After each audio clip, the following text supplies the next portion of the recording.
पति पत्नी का झगड़ा। सविता, समर्थ यह वीडियो देखो, कितना कॉमेडी है। समर्थ, सविता प्लीज़ मुझे मेरा काम करने दो, मुझे परेशान मत करो। ऐसी फालतू बातें सुनने के लिए मेरे पास तुम्हारे जैसा फालतू वक्त नहीं है। सविता, समर्थ, आजकल मेरे लिए तुम्हारे पास टाइम ही नहीं रहता और तुम्हें मेरी सभी बातें फालतू और गलत ही लगती हैं। तुम्हारी नज़रों में इतनी ही बुरी थी तो तुमने मुझे प्रपोज करके शादी क्यों की। समर्थ, हाँ भूल हो गई मुझसे, लेकिन अब क्या फ़ायदा यह सब बोल के कि हुई भूल अब निभानी तो पड़ेगी ही ना, जिंदगी भर। समर्थ के ऐसे शब्द सुनकर सविता की आंखों में आंसू आ गए। सविता, ठीक है तो फिर तुम्हें मेरे होने से इतनी ही तकलीफ़ होती है तो मुझे लगता है कि हम अलग हो जाते हैं। दोनों की यह बातें चालू थी तब अनु का कॉल सविता के मोबाइल पर आया। अनु, समर्थ और सविता दोनों की कॉमन फ्रेंड थी।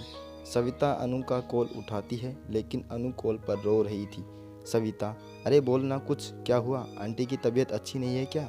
अनु, माँ की तबीयत अच्छी है सविता। ऐसा बोलकर अनु फिर से फूट फूट कर रोने लगी। सविता, अनु तुम पहले रोना बंद करो और मुझे ठीक से बताओ आखिर क्या बात है, मुझे अभी डर लग रहा है। अनु जल्दी बताओ क्या हुआ। अनु, सविता, सविता, राहुल। सविता, क्या हुआ राहुल को? अनु, सविता, कल रात को कश्मीर में आतंकवादियों के साथ गोलीबारी में राहुल को 4 गोली लगने से राहुल शहीद हो गए। अभी अभी फ़ोन आया है, उनकी बॉडी विमान से ला रहे हैं।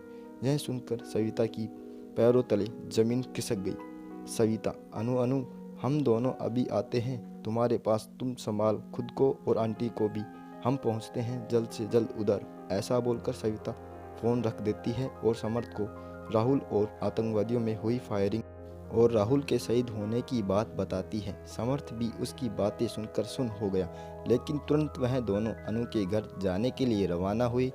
अनु के घर पहुंचते ही दरवाजे में ही अनु सविता के गले लगकर रोने लगी। अनु, सविता, कल सुबह ही तो हम तीनों ने उनसे बातें की थी वीडियो कॉल पर। वो कह रहे थे कि छुट्टी सेक्शन हो गई है और अगले सप्ताह वो घर आ रहे हैं। यह बातें बोलकर वह कितने खुश थे और रात को अचानक ऐसा हो गया। सविता, संभाल खुद को, तुम्हें तकलीफ़ होगी, प्लीज़ संभाल खुद को। तू अपनी हिम्मत खो देगी तो आंटी को कौन संभालेगा।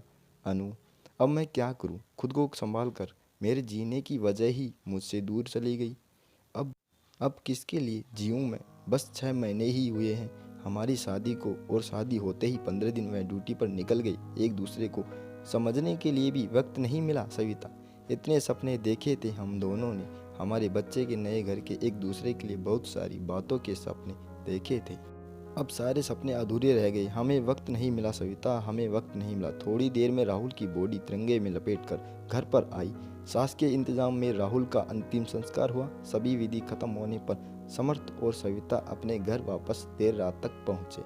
सविता, समर्थ तुम खाना खाने वाले हो क्या? मुझे तो भूख नहीं है। समर्थ, नहीं, चाय बनाओ, बहुत सिर दर्द हो रहा है, कुछ समझ में नहीं आ रहा है। सविता दोनों के लिए चाय बनाकर ले आती है। चाय पीने के लिए दोनों शांति से सोफे पर बैठते हैं। समर्थ, सॉरी सविता, मैं सुबह तुम पर बहुत चिल्लाया। अरे क्या करें, वर्क फ्रॉम होम होकर भी इतना प्रेशर होता है और इस वजह से मैं इतना चिड़चिड़ा हो जाता हूँ कि उसका गुस्सा तुम पर निकलता है। I am sorry. Savita, Savita, Samarth तुम सॉरी मत बोलो, मैं भी गलत थी, मैंने भी ज़्यादा ही बोल दिया था कि हमें अलग हो जाना चाहिए, मुझे ऐसा नहीं बोलना चाहिए था। समर्थ, सविता तुम्हारा गुस्सा भी सही है, मैं तुम्हें वक्त दे पाऊँ इतनी सी तो तुम्हारी इच्छा होती है। सविता, हाँ लेकिन मैंने भी तुम्हें समझना चाहिए था। समर्थ, तुम्हारे काम का प्रेशर ना समझते हुए मैं अपना ही गुस्सा तुम पर निकाल रही थी। समर्थ, इट्स ओके सविता, हम दोनों ही अपनी अपनी जगह सही थे, बस हम दोनों एक दूसरे को समझ नहीं पाए।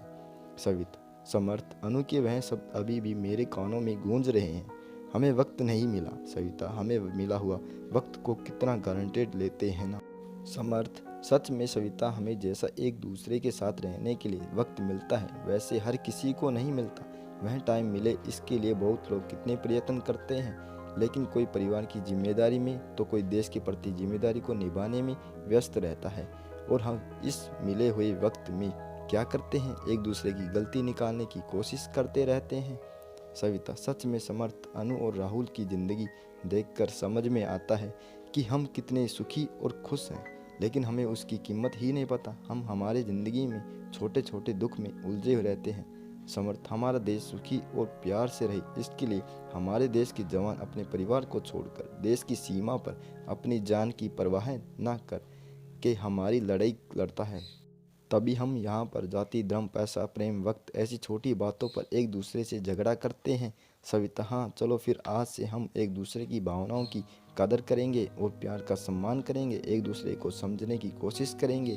समर्थ, हाँ, और हम यह सुनिश्चित करेंगे कि हमारे सुख और खुशी के लिए जो जवान सीमा पर लड़ते हैं, जो शहीद होते हैं, उन्हें और उनके परिवार को सुख के कुछ पल दे सके।